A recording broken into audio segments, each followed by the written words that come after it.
So, I had a whole script written out about what I could talk about when the last character for Smash Ultimate was revealed. I was going to talk a lot about where I thought Smash could go in the future, depending on how they decided to end the second Fighter's Pass. And I thought that the script was pretty much set in stone and wouldn't change much depending on who the final character was.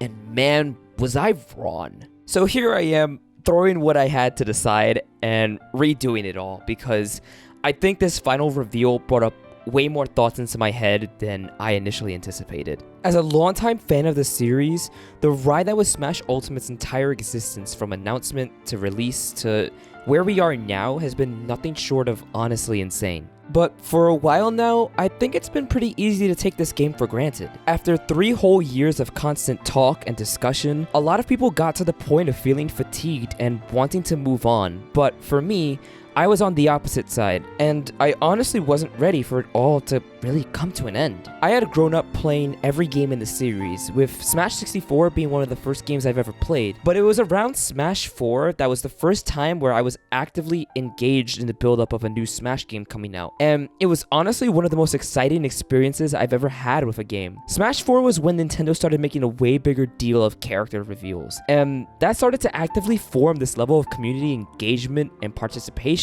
that I hadn't seen before or been a part of until then. I ended up meeting so many awesome people around the shared hype of the game, from feverishly talking about new reveals and rumors of who could get in, to spending hundreds of hours playing the game together. I was able to form connections and make friendships that went beyond just Smash itself. But Smash was something we could always go back to. I think what makes Smash character reveals so appealing is that it's often way more than just having a new franchise being represented or getting a new moveset, even though that's part of the fun. Like with almost all media, games can mean so much more to people than just something that's fun to play, and characters represent more than just intellectual property owned by a company. Games, and by extension the characters in them, can reflect so much about ourselves and our own lives, whether it be the friendships made from a shared interest in something, or the cherished memories of playing something that we enjoyed that in some cases could have made an impact on us. When a character gets into Smash, for a lot of people it represents those feelings, those experiences being celebrated, and paired with other characters that potentially represent even more shared experiences. Character reveals became big events the way they did because of these feelings, with people having dream characters of who they want to get in, because in a way, it gives them a way to celebrate those experiences. And this idea was absolutely capitalized on in Smash Ultimate.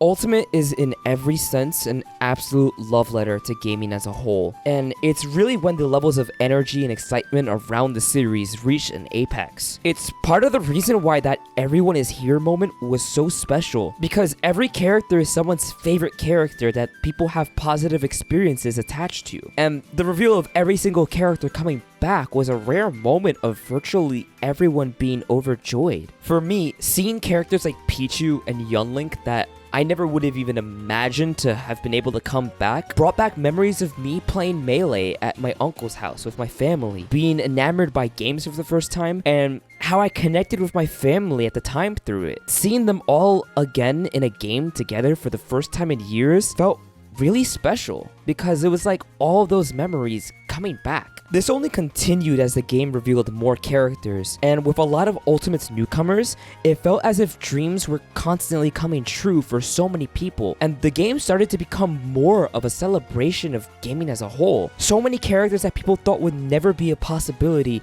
actually came to fruition. And as someone who was around during the Smash 4 days and remembers all of the discussions of why characters could or couldn't get in, from Ridley being too big to Banjo not being relevant anymore and owned by a competitor, it was crazy to see all of those discussions and speculations pay off, as if Sakurai and his team were right there listening in on what we wanted, which we now know they absolutely were. Smash just kept delivering on awesome new characters, and as a fan, it really did feel like the golden age for the series. So when they announced that the second DLC pass would be the last for the game, I wasn't ready to have all of that come to an end, largely because I knew that we were never going to have another game like this ever again. For as amazing as that everyone is here moment was, it's something that wouldn't be anywhere near as special if they were to do it again for the second time, and it wouldn't have the same effect as it did the first. But that's assuming that they'd even be able to bring back all these characters in the first place. Having a roster that's this huge, with each character being as fleshed out and distinct as they are, let alone the insane legal hurdles it must have been to have them all included in the first place, is nothing short of crazy, and I don't think there are many development teams in history that would be able to pull off what Sakurai and his team have with the level of love and polish that they bring. They go beyond just throwing characters in the game for the sake of it, and actively try to make each new character embody their original series, almost to the degree where they feel astonishingly like playing their source material. Sakurai has repeatedly talked about how impossible of a game Ultimate is, and how he'll likely never be able to accomplish something of this kind of scale again. The dude's work ethic and effort that he's put into the entire series has been insane, pretty much scaringly so, and so much of how well Smash is able to represent its series, from the gameplay to the music to the tiniest of references that make inclusions feel special, is because of him. Not all of it, of course, but absolutely a significant part. The likelihood that we would ever get something this special again is honestly insanely small, and having it all conclude had me thinking back to a lot of the cherished memories and friendships I have because of this game and this series. It's been going on for so long that I can associate different character reveals and Smash announcements with various different points of my life over the course of the last 8 years that it's been since Smash 4. It got me a bit emotional, as cheesy as that sounds to say about a video game, but all good things eventually come to an end, and the sun eventually has to set. But honestly, I couldn't be happier with how Sakurai and his team decided to put a cap on this crazy project that meant so much to so many people.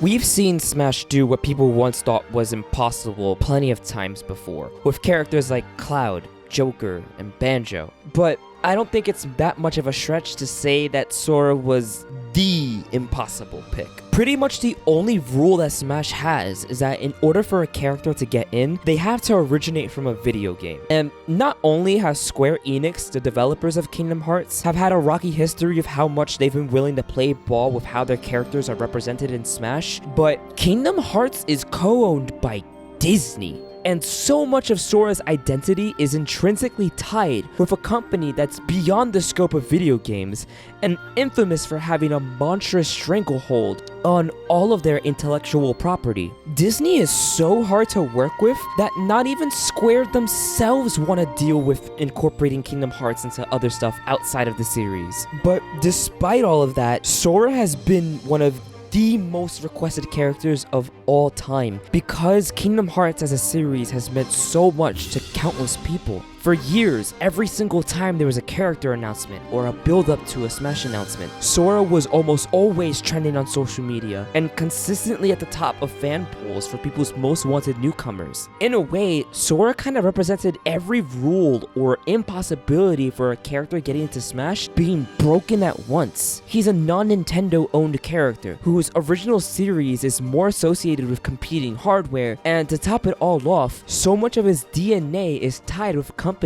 that pretty much dominates the entire entertainment landscape beyond games with an iron fist. Sakurai himself even confirmed that Sora was the most voted on fighter during Smash 4's fighter ballot, meaning Sora in Smash was something that the team was trying to actively make happen for nearly half a decade. With how stringent all of the parties involved to make Sora happen are, so many people thought for years that it was just a pipe dream and it would never happen, that it wasn't possible. No one who wouldn't genuinely care and have a passion for what Smash has become and what fans want would have even bothered to attempt to tackle this Herculean of a task. But Sakurai and his insane team went above and beyond and actually pulled it off. And honestly, I really don't think there's a better character to end this legacy of what him and his team were able to accomplish because of what he represents. Unless Nintendo decides to say screw it and put Goku in Smash, I don't think any other character will ever be as impressive as Sora. But I think that emphasizes that we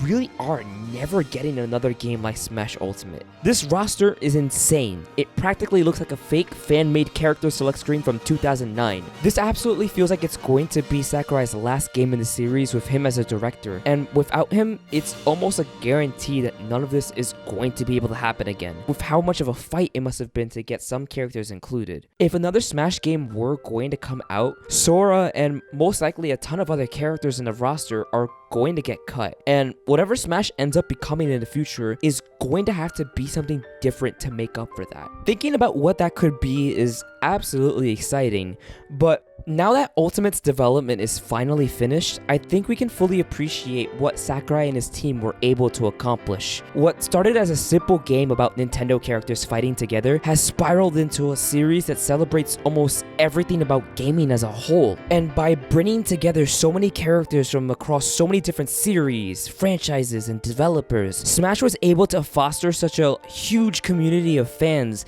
and bring them together, sharing in their love for games and also creating long-lasting memories and friendships through that, which is honestly kind of beautiful. Smash has played such a big part in my life, and I wouldn't be the same person or be doing a lot of what I'm doing now, or even have met a lot of the people that I call my friends without that game's involvement. It's brought me so many cherished memories and exciting experiences throughout my life, and I know I'm not alone on that. The series has inspired so many people to come together and share their passion for the game through so many creative outlets, like organizing whole tournaments that people come from all over the world to play together, which is incredible when you think about how much the series has been able to reach out to people and inspire them. I really want to thank Sakurai and his team for all of the insane effort that they've put into the series over the course of the past 20 years. No doubt behind closed doors, they must have worked tirelessly to make this all happen, and they absolutely deserve the credit for all of the effort that they put into this game. This isn't the end for Smash Brothers. There will be more games in the future, and they're probably going to be super different, which will be exciting, but